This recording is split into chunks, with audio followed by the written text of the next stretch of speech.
I have met people who claimed to be Satanists, who claimed to be involved with black magic, who claimed that they not only knew a lot about it, but as I said, I've certainly never been involved, and I warn all of you, never, never, never. You will not only lose your mind, you lose your soul, your soul, your soul. So, you want to learn about defense against the dark arts? You've come to the right place. My name is Leia, and I'm a counting woman, not to be confused with a witch, or with a Western witch, I should say. I am here to teach you what black magic is, where it came from, and how to protect yourself. Before we delve into the dark history and the defense of it, let's come to a collective understanding of magic and the history of magic, primarily from a Western perspective. So, as I'm sure you've heard and understand the meaning of the word witch or witchcraft, or at least have a general understanding, it's important to properly understand its origin and to fully understand its contemporary ubiquity before we dive into any substrates of the craft. Okay? So let's start off with the history of witchcraft and the power of the word. The English word witch comes from the Old English words witche and witcha, which appeared in Anglo-Saxon England around 9th or 10th century. Linguistics, however, have traced the word back to Proto-Germanic roots, such as the word I will put up, and then the female counterpart, which is another word I will put up. Unfortunately, Google cannot say these words, so I also don't know how to say these words, and it's not really something that you can Google so easily. Regardless, some of the scholars believe the root may relate to the verb bend or to shape, referring metaphorically to someone who can bend fate or influence or, supernatural forces. And this is a very broad assumption, just based contextually on historical evidence. Still not too far-fetched, considering the context of what we're talking about. So originally, these terms referred to someone who practiced magic, divination, sorcery, that kind of stuff. So we're not talking about herbal healers or wise women. We're talking about specifically someone who considered themselves someone who dabbled in the supernatural. Okay. Importantly, the term did not always imply evil, as we come to know it now, for the most part. And I'm not talking about contemporary reclamation of the word or the practice or whatever. I'm talking about just phonetically and literary. It simply identified someone who believed to possess supernatural abilities. This implication is important because it adds context to the term that has been lost today, as saying before. So the historians say witches were not originally viewed as evil. When they say that, they mean specifically the medieval idea of witch that over time became to be understood as someone who was satanic, that witches were conspirators, satanic conspirators. That's what the word wasn't. It wasn't. So in earlier beliefs, people thought that these magical people were primary, not like necessarily satanic. They weren't great either. Like they were still feared in those times as practitioners of supernatural, which is natural, I think, as a human. They were more considered harmful magic instead of evil magic, supernatural misfortune. So if you had a witch in your village, they were considered misfortunate or just the causer of misery and misfortune. So if you had a failing crop, it's the witch's fault. And they were folk explanations for tragedy. And this is before any kind of inquisition, mind you, or Christian influence. So this was just something that was practiced at the time. Because like I said, we're not talking about people who were healers and spiritual. We're talking about those people that were considered witches as we come to know them, but they weren't quite called that. That's what I mean. The word is very important, and understanding where it came from is fundamental to understanding what has become and the power of it. So, witches were still feared, is what I'm getting at. They were still feared, but they were not demonic, as Christians came to understand later. The key takeaway from this is that the early concept of witchcraft was about harmful magic, but later European witch hunts transformed it into a belief organized around satanic witch cults. Okay. So, needless to say, the later epidemic of witchcraft was not a creative machination of some pilgrim pastor, but a long-standing tension between witchcraft and common folk. Okay. So, the Christians didn't come in and immediately dub witches evil. It was something that was not necessarily dubbed, they weren't evil per se, but they weren't held in high regard depending on the culture. Primarily, though, it's pretty unanimous throughout Western society or pre-Western society that they were considered not the greatest and not really to be trusted. I mean, I understand. I understand from their perspective. If you come into a town and you see some lady levitating over your fields, I mean, I'm going to have some doubts. But jokes aside, in most periods, people practicing magic rarely called themselves witches. The term was usually an accusation. Practitioners instead used a wide range of titles that implied healing, wisdom, spiritual authority, especially if they didn't want that negative connotation, which understandable. Some like cunning folk, as I said, wise woman, wise men. Pellers was a popular one. Magical practitioners that specialize in counter witchcraft. So I guess like in modern Hollywood, it would be considered like white witches now. There's charmers and then there was leeches also. There's ample alternative spiritual titles, like I said, universally, because magic practice isn't entirely a Central European concept. It isn't at all a Central European concept. They didn't invent it. However, I will be focusing primarily on the Westernized society when talking about this. So a lot of these titles were primarily Central Europe, more Western Europe. We're talking about English, Anglo-Saxon. So we had the Greek. So in ancient Mediterranean times, ancient Mediterranean cultures, practitioners were called things like magos, originally a Persian priest or magician. And then we had the Gauss, which was a sorcerer or necromancer. Again, different times and like different connotations for the words, but not necessarily evil, just something that existed simultaneously. And then we had the Roman counterparts, which was Magus and then Maleficus. I don't know. I keep wanting to say Maleficent. Maleficus. These terms reflect different types of magical practice rather than witchcraft, is basically what I'm saying is there's multiple words for it. So, understanding the magics, that's the next important part. That's the next key chapter in our understanding of magic before we get into the nitty gritty of the dark arts. So magic was not a single profession or identity. Different practices produce different titles and social roles, as we just explored. The concept of magic was one that was felt internationally. The Aztecs performed blood magic. The Japanese crafted small charms and idols. The Chinese created tinctures and potions. The list goes on. Universal. Healing was one of the most common uses of magic in ancient and medieval societies. Okay, which makes sense if you think about it, because healing sometimes with a plant would seem magical if you didn't quite understand the science behind it. And like I like to say, everything's magic until it's science. However, there were a plethora of common purposes of magic. Ancient magical practices were often used for healing medicine, as I said, protection from spirits and curses, divination, justice or revenge, love, and fertility. For example, and this is kind of coming out of Western culture, but it's all kind of encompassed in that time period and in that area. So ancient Egyptian priests used Heka, a sacred magical force believed to sustain the universe. Greek and Roman practitioners created curse tablets to ask spirits to punish enemies. The ancient Chinese used bone writing, heating the bones and using divination to determine the meaning of the cracks. And Mesopotamian ritual specialists performed exorcisms to drive away harmful spirits causing illness. So as you can see, those are very different cultures throughout different periods of time. And I always encourage you to look into it yourself. It's very fascinating, especially the Chinese bones. It's also the history of their literature. So definitely check it out. What I'm getting at is magic was seen as a practical method of interacting with supernatural forces or misunderstood or ununderstood forces.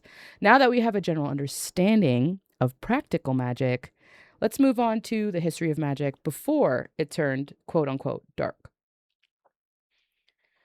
Okay, so we are starting with the history of magic from 3000 BCE to the 16th century.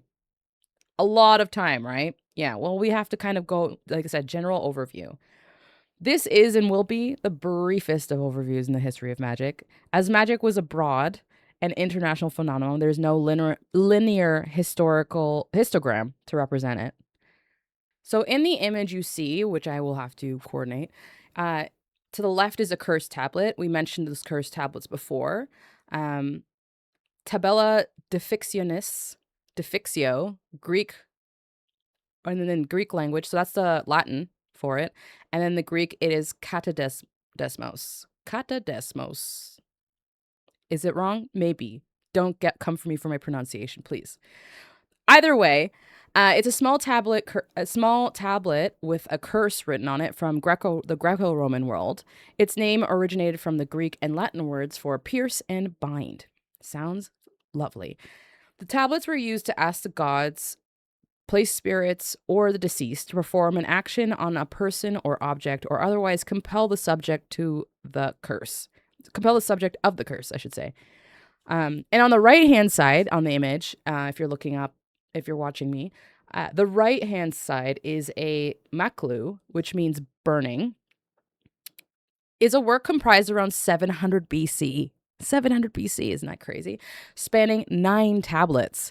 It details a ceremony which was supposed to thwart and drive away evil magic, protect the intended target from bad magic, and weaken the person who was responsible for casting the malevolent spell or curse. The first 8 tablets feature almost 100 incantations, and the 9th gives directions for the ritual. And essentially, it's to help exorcists drive away evil. So we should keep in mind that not all ancient magic was went with malevolent intent. I need to stress that because the concept of magic and witchcraft is very subjective, and I'm trying to stay as unbiased as possible and just stick to facts. So that is a fact. Not all ancient magic was dealt with curses, and not all ancient magic dealt in spells. These are just 2 examples that were just the most interesting to me.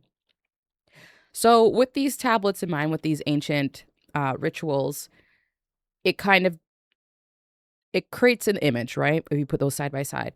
Now, the witches we've come to know were essentially depicted by the medieval colonists. So our understanding of witchcraft and our common, the ubiquitous term is absolutely colonist centered. They were not the only ones who had criticisms in regards to witchcraft and witches. Classic antiquity and early witch stereotypes, and this is 500 BC to 500 CE. So during the Greco-Roman periods, literature began portraying witch-like figures. And this is well before Christianity and single godhood, okay? So examples appeared in works of Homer, Ovid, and Horace. These witches were often depicted as powerful women using potions, necromancers who communicated with the dead, and practitioners of love, magic, or curses. All of these things were considered no bueno because they would either take away someone's autonomy, hurt someone in a malevolent way, or just do something that was unnatural, which was communicating with the dead. So one famous mythological example of a stereotypical witch is Circe, a sorceress in the Odyssey who transformed men into animals.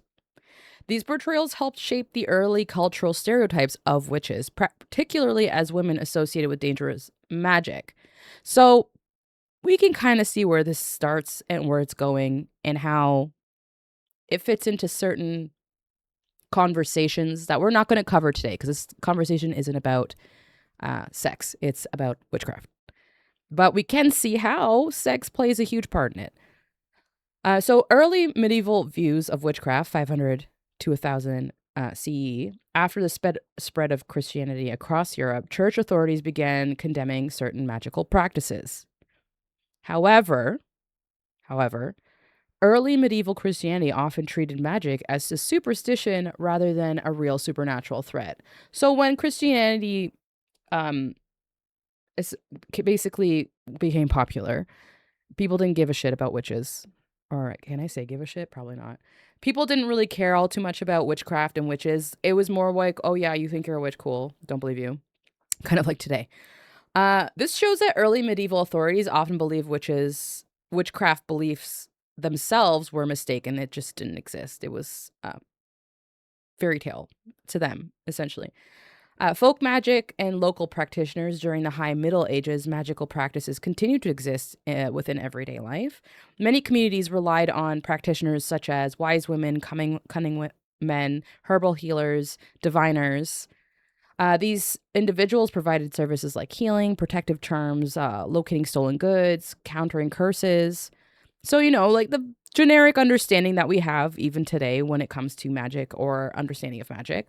Although some churches and authorities did condemn these magical practices, these practitioners were often tolerated and even respected locally. Now, here, it's kind of where that little happy ending ends. It's not really happy, it's just an ending. The transformation of witchcraft, which happened in the 13th century to 15th century, 1400s to 1600s, the late medieval period is kind of where everything took a dramatic shift, not just when it came to witchcraft, the world in general just changed. So theologians began arguing that witches made devil pacts, that they attended secret gatherings called witches' sabbaths, and performed harmful magic with demonic power. That's not to say that it didn't happen. There weren't evil people, but to throw everyone in a group like that, come on now. Regardless, the belief was spread through texts such as the Malleus Maleficarum. Malleus Maleficarum, and keep that in mind. We'll come back to that. So now that we've reached the time period and we've gotten a brief overview of witchcraft, it's time to talk about the birth of black magic. So black magic, just to get it started, was not originally a category used by ancient practitioners. It developed primarily through Christian theological debates about forbidden magic and demonic power. The emergence of black magic is throughout Christian. It's heavily based in Christian demonology. Even the whole concept of demons is Christian rooted. Now we know there are demons in other cultures, but we call them demons. They don't call them demons. For example, the Og parade in Bali is a parade that not condemns evil. So essentially, they take big sculptures of what we call demons, but they call the Og, and they burn them to cleanse themselves of negative evil spirits, of just unpleasant presences, and then they followed up with a day of silence. So this would be considered a paganistic ritual in the Western concept of paganism. However, and then we would understand it as a demonic parade, as it's been called. If you look up the Bali Demon Parade, it will surface as this parade, because this is what Western culture has deemed all negative and evil things as demonic and demons and pagan, and list goes on. Regardless, the emergence of black magic in Christian demonology. So early Christians inherited the ideas about magic from Jewish law and Greco-Roman culture, both which already condemned certain magical practices. Biblical texts frequently warned against sorcery, divination, necromancy, and consulting spirits. There is an actual Bible passage that I'm including here, Deuteronomy 18:10-12. There shall not be found among you anyone who burns his son or his daughter as an offering, anyone who practices divination or tells fortunes or interprets omens, or a sorcerer or a charmer or a medium or a necromancer or one who inquires of the dead. For whoever does these things is an abomination to the Lord, and because of these abominations, the Lord your God is driving them out before you. Pretty straightforward in regards to Christians' beliefs on witchcraft. So this condemns all of the practices that I listed above, essentially. And kind of then you understand, based off of this, where the whole inquisitors got their ideas from. Even with this in mind, this Bible verse, By the late Middle Ages, 13th, 15th century, Christians theologians began distinguishing at the same time as they began condemning, they began distinguishing the different types of magic and created a framework that divided magic into two broad categories. So there was natural magic, which they believed worked through hidden forces of nature and was tolerated by most scholars. And then there was the demonic or black magic, which we're learning about now. The magic that relied on demons, evil spirits, had them communicating with the dead. Basically anything that was considered outside of the realm of good in their religion. Just to add further context to understanding, because not everyone knows enough about Christianity to understand why these things are condemned. And it's not just Christianity who has these beliefs, and that's kind of why some magics were just universally considered faux pas. So according to Christianity, ghosts don't exist, which makes sense because you either go to heaven or hell. There's no in between. And if you're Catholic, you either go to heaven, hell, or purgatory. There's no ghostly realm, according to the religion. So once the body died, the soul went on. And this is a firm belief in earlier Judaism, Christianity, even Greco-Roman culture with Elysium and Tartarus, that the spirit did not linger after death. So any spirit or ghost you commune with was either a demon or, in Muslim faith, a jinn. And the concept is still relative in a lot of contemporary theology. Even if you look at pagan religions, such as like Shinto, Buddhism, they don't really have ghosts. They have deities, they have gods, they have demigods, but not ghosts. So, or not what we would conceive as a ghost in contemporary society. That being said, let's continue. So, witchcraft, as I stated many times before, was not always seen dark, as it became demonized through a gradual process. It was first the Christian theologians and clergy that were educated scholars who developed theories about demons, sins, and heresy based on what they were given. So they weren't responding to real organized witches. They were building a framework to explain magic within Christian belief, because the Bible does talk a lot about magic, condemning it and also understanding it. So the church courts and inquisitions, once witchcraft was defined as heresy, it became something that could be prosecuted, which is what gave the idea real power. One of those inquisitors, who I think is important because he played a big part in all this, was Heinrich Kramer. So he was a German Dominican inquisitor, theologian, and author. He co-wrote the influential and infamous Malus Maleficarum, which is called the Hammer of Witches, kind of used as a rule book in dealing with witches, how to deal with them, how to cleanse the earth of them. His work linked in theology, law, and superstition, and in modern witch persecutions. The Malus profoundly affected European legal and theological thought, helping to institutionalize witch trials that persisted in the 17th century. Kramer's demonological theories reflected broader medieval anxieties about heresy, gender, and power. Modern historians view him as a key architect in early modern witch hunting ideology, a figure illustrating how religious zeal and juridical authority combined to justify persecution.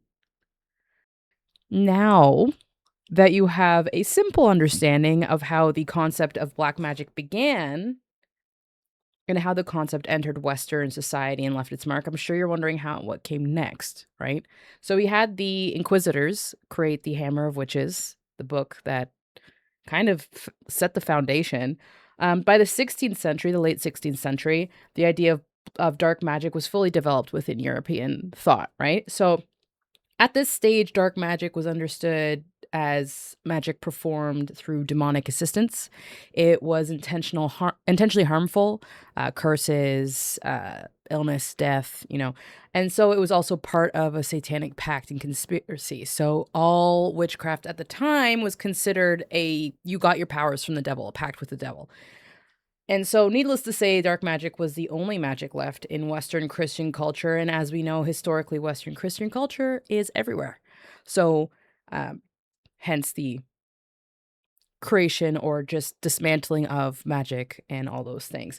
So, the key practices associated with dark magic were maleficum, harmful magic, necromancy, raising and talking to the dead. Also, it was also kind of it varied from place to place, but if you could see or speak to the dead, that was considered evil as well, regardless of whether you asked for it or not. If you were a medium and a Christian found out that you saw dead people, it means you were speaking with demons to them, right? So that was also, and then that ties into demon invocation. That was also considered no bueno. And then weather manipulation. Weirdly enough, it's oddly specific, but they were really adamant that witches could control the weather and were doing it to mess with you and your crops. So they were evil and they did that. Big thing on calling lightning. So if you were unfortunately a woman and lightning struck your land, you could be burned as a witch. I don't know. You know what? I don't make the rules.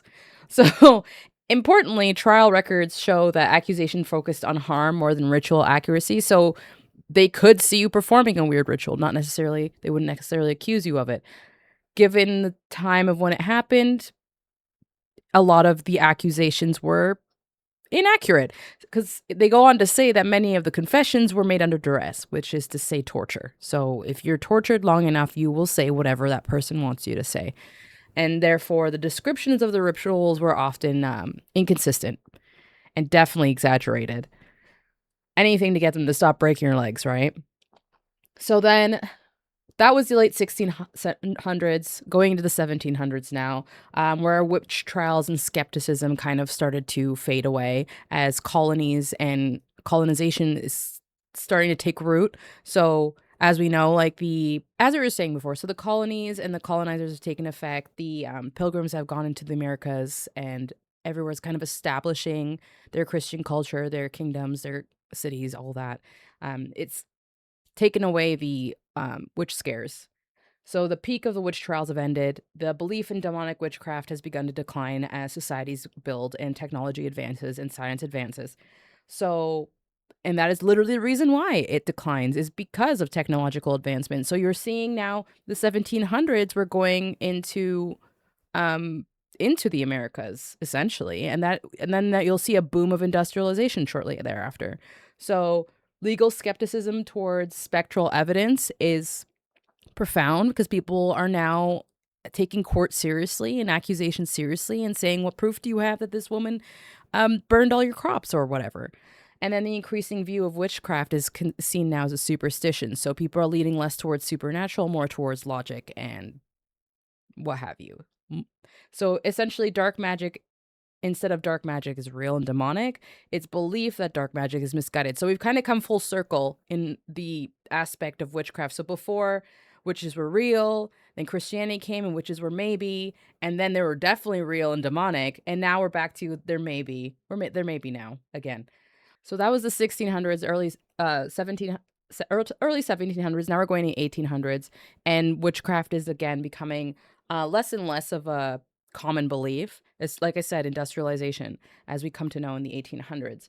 But before we even get into that, the fun thing about the 1700s is there was the Enlightenment paradox. So the Enlightenment paradox is essentially rationalism grew, but so did fascination with the occult, which we know because the 1800s England was a wild time when it comes to the occult and fascination with occult. You have mediums, you have wizards, you have witches, you have the Hermetic Order. Like there's so many things that we'll go into. It's like a rabbit hole. But so the paradox, Enlightenment paradox, is that's kind of when it was born, and I feel like we're still in it. If anything, it's amplified because a lot of those orders have just morphed into something else. Regardless, so rationalism grew, like I said, and then so did the fascination with the occult, and it shaped modern magic and modern occultism and modern ritualism to this day. So going back to the 1800s, people were a little more rational in regards to witches. They didn't burn them. They didn't kill them. They did believe that people could still be cursed and bewitched. That was very much a big thing. They still believed to some extent that there was illness caused by magic. Malicious magic still very much in the culture because you have to think the 1800s were just the tip of the iceberg when it came to the technological advancements in medicine. And there was still a lot of cunning folk, charmers, local healers. They still very much practice the old ways, just less mainstream because of the whole Christian revolution, So with all of that, we are going into the 19th century. Like fully going into the 19th century with the occult revival. Like I said, the 1800s were a wild, wild time. So at the beginning, we're kind of like, but now we're fully back in it. So the 19th century marks a major turning point. Magic becomes formalized and organized into occult systems. And this is where things get crazy. And you're just going to have to bear with me here because I'm going to cover some things, but I can't cover everything. We're going to cover things that focus more on dark magic and things that would be classified as dark magic. I'm not classifying them as dark magic. I want to make that very clear. They are being classified as dark magic in the literature that I've found. Okay? Okay. So, the creation of secret societies and magical orders, that's one of the key features of the cult revival. Emphasis on ritual structure and symbolism, big thing. We know this. And then combination of ancient traditions, so we'll go into it. Ancient traditions, medieval magic, and modern philosophy, which, yeah, makes sense. So a very important person in this time period is Eliphas Levi. Is that how you say his name? Maybe. But anyways, he was born Alphonse Louis Constant, and he was born in 1810, Paris, France. So imagine me saying all that with a French accent sounding very suave. Thank you. So he was a French occultist, writer, and former Catholic deacon whose works revived Western esotericism in the 19th century. His synthesis of mysticism, Kabbalah, and ceremonial magic shaped the modern image of the magician and inspired later esoteric movements in Europe and beyond. Levi created the enduring image of the sabbatic goat. This is why it's so crazy. He created or Baphomet. He illustrated it, essentially. A composite emblem uniting male and female, light and dark, material and spiritual principles. His writings deeply influenced esotericists and laid the conceptual groundwork for later movements like Theosophy and ceremonial magic orders in Britain, which is crazy. And one of them, as we've already talked about, or you've talked about, or may have heard of, is the Hermetic Order of the Golden Dawn. So that is something that technically exists today, but we're not going to talk about the today version. We're going to talk about the late 19th century British version.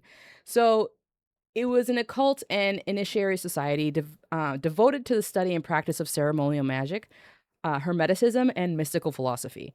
Founded in 1888 in London, it became one of the most influential organizations in Western esoteric tradition and profoundly shaped modern ritual magic and related to spiritual movements. The reason this is included in this presentation, even though the Hermetic Order of Golden Dawn isn't inherently dark magic, it changes throughout history. Enough so that a lot of people have been on the fence about it. So it's worth including because it also is a huge, huge, huge step in modern magic at that time. So the Hermetic is a philosophical and religious tradition based in teachings and attributed to Hermes, a legendary syncretic figure combining aspects of the Greek god Hermes and Egyptian god Thoth. It encompasses mystical, religious, and philosophical ideas that have influenced Western esotericism, spirituality, and occult traditions. So before we delve into any more cultural groups or cultish groups or ritual groups, what have you, I'm just going to explain Hermeticism a little bit. A lot happens in the 19th and 20th century, so it's just I want to make sure that we're all on the same page in that regard. So key aspects of Hermeticism include philosophical mystical roots.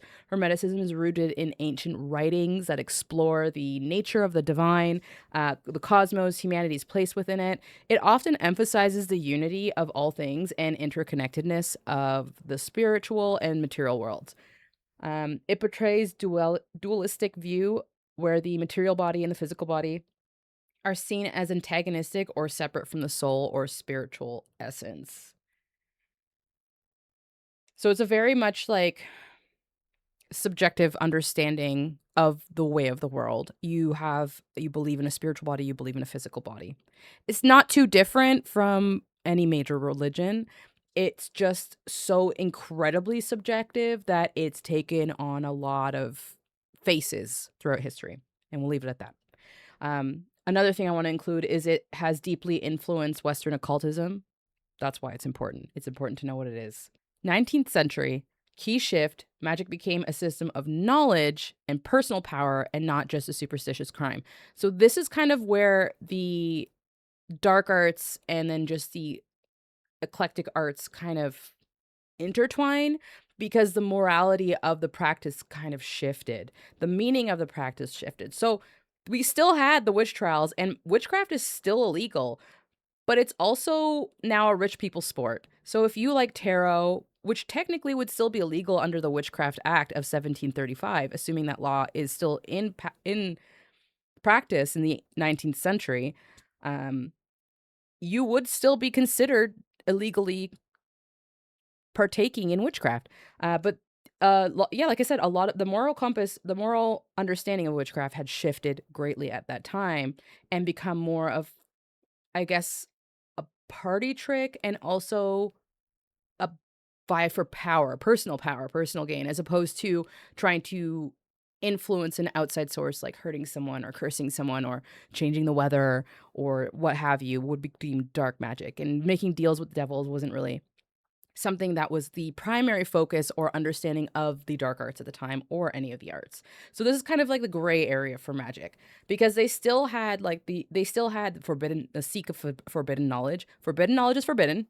It's still considered a morally reprehensible thing to seek out, according to, like I said, this is just historical facts. Like their goal was to find out forbidden knowledge, meaning of life, how to stay alive forever. I don't know what else they would do. I don't know what people want power would do. They would do those things. Living forever is my top one. How to get rich fast, and knowing everything.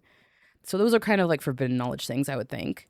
And then they'd have dangerous ritual practices. They would have misuse of spiritual power. So this is manipulating, and this is why, like, I mean, it crosses over. Instead of having these demonic rituals, they had these different rituals that are a combination of ancient and modern, or ancient and contemporary ritual like practices. So they're using a little bit of ancient Egyptian. They're finding Mesopotamian tablets and using portions of exorcism to reverse an exorcism and perhaps bring something in as opposed to cast something out. And they're using Christian religion as well as a catalyst to seek this forbidden knowledge. Actually, let's find an example. Actually, I have a great example. So you may know him from Lord of the Rings. He's been in many, many other things. The British actor Christopher Lee was someone who was very active in Britain in regards to the cult and occult practices. And I found a video of him describing a ritual that he partook in that was strange and considered dark. By his words only. I did not say this, he did. So I will let you watch that, and then we will come back to our little discussion of modern dark arts. Do you regard black magic as being purely fictitious, or is there some truth in it? Some truth. 100% truth. There is nothing fictitious about black magic, in any way whatever. It is a fact. It is a fact which has existed for several thousand years. I mean, when we talk about black magic, we are talking about Satanism, necromancy, alchemy, witchcraft, the worship of Satan, the worship of dark forces, whether it's voodoo, juju, whether it's something practiced in the Western world or the Eastern world, whether it's easily defined or not easily defined, the order of the left-hand path, the following of this, the following of that. It is basically the worship of the force of evil as embodied by Satan, Lucifer, the princes of darkness and their legions and so on. In a very simple sense, of course, it goes much more deeply than that. It is a fact. It is a desperately dangerous fact. It does exist. It exists around us today. Satanic ceremonies will be happening in Britain tonight, very definitely. Ask any priest, ask any member of the forces of law and order, and they will tell you that Satanism as such, it's there, and it has been for thousands of years. Man has worshipped the devil longer than he has worshipped perhaps an established religious figure. Do you think you're in any danger in mimicking it in front of the camera? No, that's an interesting question, because I must admit that it did enter our minds when we were performing some of these ceremonies. You see, I am playing, as I told you, a priest. The various ceremonies that are carried out by the priest, in this case myself, and the members of his group or coven, are blasphemous ceremonies, totally blasphemous and totally profane. They have to be That is to say, they must be profane and blasphemous to be effective. This is part of the ritual and part of the belief of these people, that in order to make any kind of ceremony totally effective, it must be the exact diametrical opposite of the real ceremony. That is to say, if you make the sign of the cross, you do it like that, upside down. If you are going to carry out a satanic ceremony, whether it's a baptism or a particular group of people doing something like trying to raise an elemental or trying to create the perfect situation for an evil spirit or trying to produce evil vibrations and so on, they plug in, so to speak, the force of evil like plugging in on a switchboard with a telephone. In order for this to be effective, it must be carried out, as I've already said, by a consecrated person, i.e. a priest, and it must also be carried out on consecrated ground. Now, in this film, I, as a priest, am carrying out these ceremonies like baptism in the name of the Dark Lord in a real church. Now, obviously, I'm an actor. At least I hope people think I am. And I am therefore an actor playing a part. So are the other people in front of the camera who are taking part in the ceremony with me. We are all acting. I asked the parents of the baby, the real baby that I baptized in this real church in a blasphemous way, if they objected, if it worried them, this 5-week-old baby. And the parents, who are very young, said, no, it doesn't worry us. We are Catholics. Our child will be baptized by a Catholic priest. We will tell him about this, but it doesn't worry us. And the father gave the most sensible reason for this. He said, it's only a film. And if you can think of it in that way, fine. I have a rather vivid imagination, and some of the people who were working with me in this sequence were also discussing this. And we felt a little uneasy. You know, you are saying terrible things, and you are saying it on consecrated ground. But then the other side of you takes over, the logical side, and says, look, we're only actors doing this, you know. We're not doing it for real. We were sort of looking at the roof to see if there was any sign of it falling in on top of us, but nothing happened. I think we were far more worried about dropping the baby, to be quite honest. While we're on that subject, it might be interesting to say, amusing to mention, that the baby certainly got its own back on me. When it came to the actual baptism of the child, I have already told you that the parents didn't object, because I was making the sign of the cross on the child's forehead in supposedly blood, upside down, and baptizing the child into the service of the Dark Lord. And the child, obviously, was getting a bit bored and a bit cold and didn't like being taken away from his parents and held in my arms and then held in somebody else's arms. And it was making a lot of noise. And I started to speak very quietly, and there was complete and total silence, which impressed everybody. And I myself thought, well, you know, it's listening. It was staring at me, rigid concentration. And I suddenly realized why there was this total silence and this rigid concentration. The child was retaliating in the way in which it knew best, all over me, and all over the lady who was holding the child. Well, all I can say is it speaks volumes for our self-control that none of us broke up, because, of course, it was extremely funny. Why has there been a resurgence of interest in the subject? I honestly don't know. I've been asked this question all over the world. I've talked to people who are serious professional students of the occult. I've talked to a man who wrote a whole book about the occult in America called The Occult Explosion. I think it's a form of escapism. It's the fact that in this day and age we do live in a somewhat disagreeable world in many respects that I don't have to even talk about. Everybody knows this is a fact. And people are constantly seeking for a way out, whether it's to gratify their own desires or whether it's to find a way out of their own loneliness, or whether it is looking for power or physical indulgence or whatever you like to call it. I think it's always this question of people looking for a road out, an exit, an escape, some form of safety valve which will help them to blow off steam. They don't realize how dangerous it is to get involved in this respect, because inevitably they start at a lower level and then they get absolutely under the control of the bosses, because the bosses exist. They have the same ranks in the Church of Evil as they have in the good church. They do. They have ranks in the hierarchy of the priesthood, just as you have bishops and deacons and archbishops and cardinals and so on. You have various ranks and grades, like Magister Templi, the master of the temple Ipsissimus, the sort of number one top man. And this is not just occult writing for the sake of writing. This is a fact, and people really believe in this. As a matter of fact, there is a church in Los Angeles called the Church of Satan, which is run by a man called Anton Sandor LaVey, who has written 2 books. I'm not sure that he intended to be taken too seriously, otherwise, obviously, if it was true and complete Satanism, it wouldn't be admitted.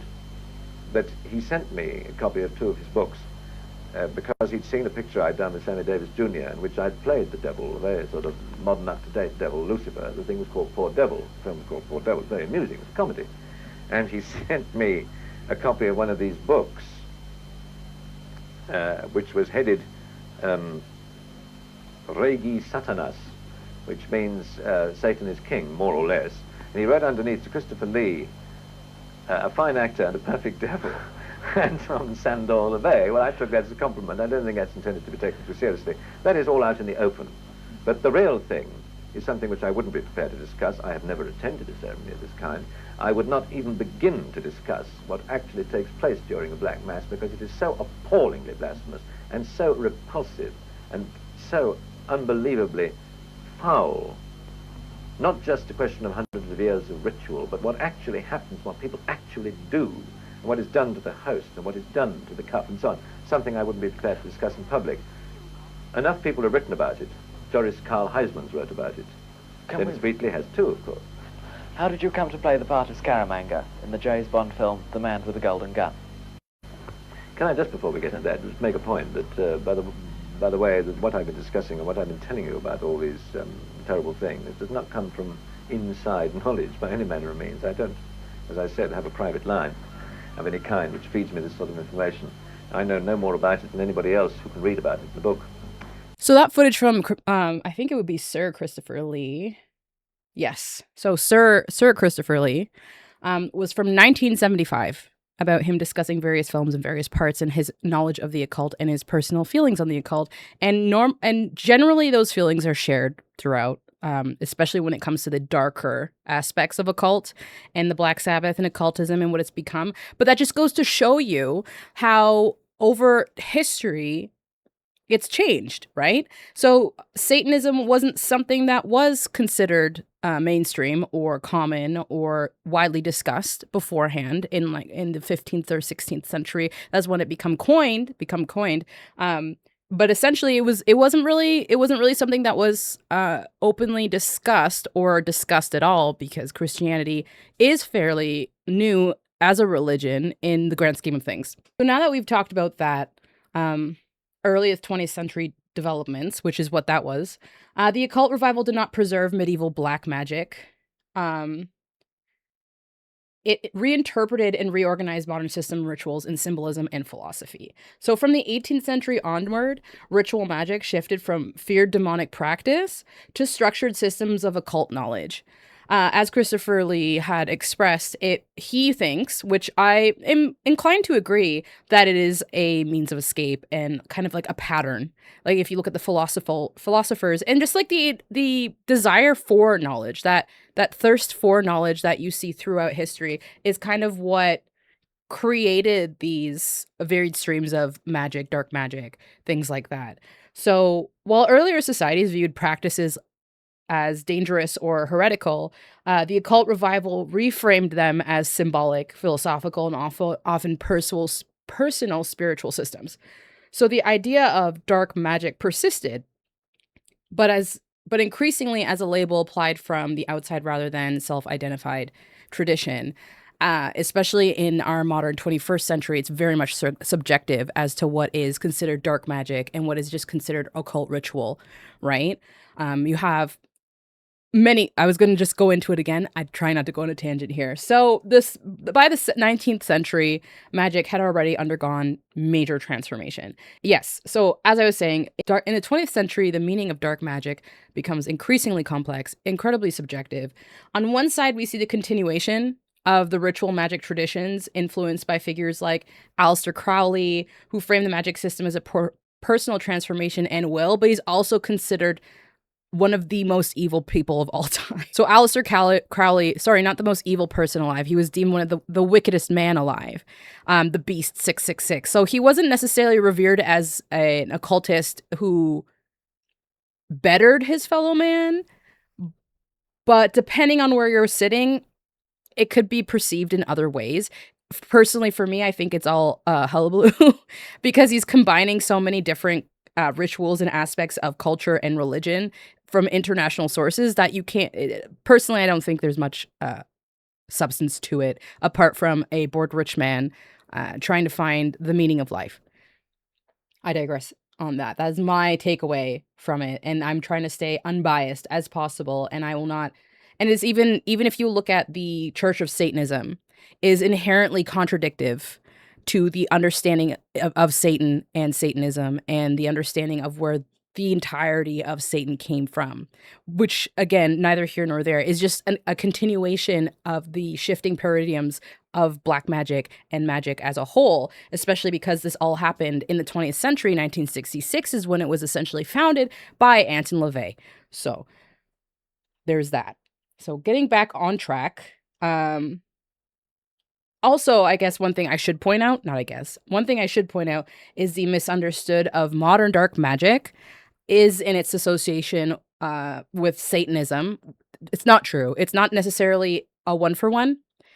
Again, 20th century makes things way complex, way more complicated. People start introducing new rules, start creating new grimoires.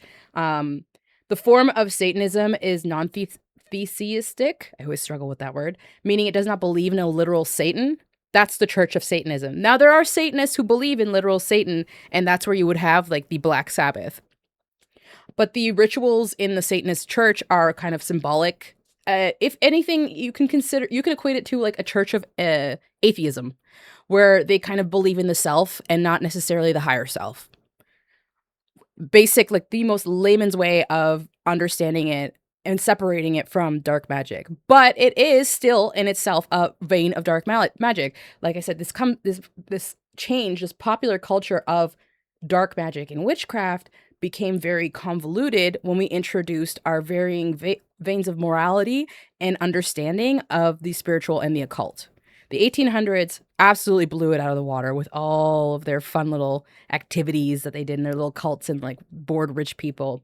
Then, of course, in modern times, like from then to now, you've seen magic in black magic represented in pop culture, in fantasy novels, in films, in television, in video games.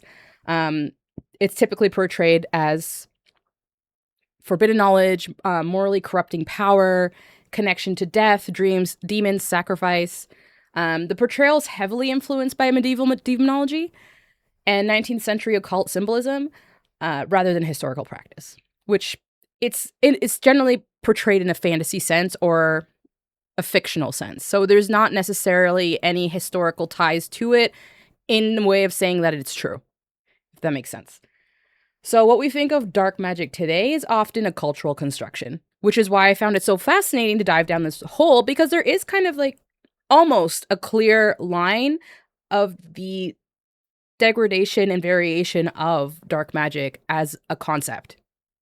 So the contemporary beliefs today, so we'll say the 21st century, is that magic is not harmful. We've seen that in the 20th century and about the 40s with the emergence of Wicca. And so now in this contemporary time, people believe in curses and spiritual attacks and negative energy or influence. You hear it even with TikTok, people talking about people giving off vibes and like manifesting. That's technically all considered ritual, which could be considered magic. A lot of people now are tying in religious prayer to magic, protective symbols, ritual cleansing, amulets, charms. So all of these are just meant to essentially reduce fear, create a sense of control, as Christopher Lee liked to mention, and then reinforcing cultural and religious identity. So even in a modern society, the idea of magic still exists. Not always in a literal force, but in a way of understanding harm, fear, and the unknown. So even to this day, if you think about a really very topical manner of speaking, if you think about the degradation of the governmental systems, Hollywood, and the consumption and assault of individuals of the vulnerable variety, I'm of course talking about the famous island that was most recently discovered and no one has been prosecuted for. One could equate that with dark magic. because there was rumors of ritual and ritual feasts and ritual practices. All in all, when we look at the full history, we can see that dark magic is not a fixed concept at the end of the day, unfortunately. It is ever evolving and unfortunately ever present. Regardless of whether you believe it or not, there are enough bodies out there that do and perform things in the name of it that are questionable morally and legally. But to summarize, in the medieval period, it was a demonic threat. After the witch trials, it became a superstitious occult knowledge. In the modern era, it exists as spiritual belief, cultural symbolism, and fictional representation. Ultimately, the idea of dark magic tells us less about actual practices and more about how societies interpret fear, power, and mortality. So now that we've gone down this road of discovery of dark magic, understood where it began, and saw where it's going, and continue, unfortunately, to see where it's going. My best advice to you is just as someone who would like to protect those around them, just don't do it. Avoid cults at all costs. If the ritual seems questionable or makes you question your morality, maybe don't imbibe. Thank you. Yeah, for now. I'm going to edit. I'll edit. We'll figure it out.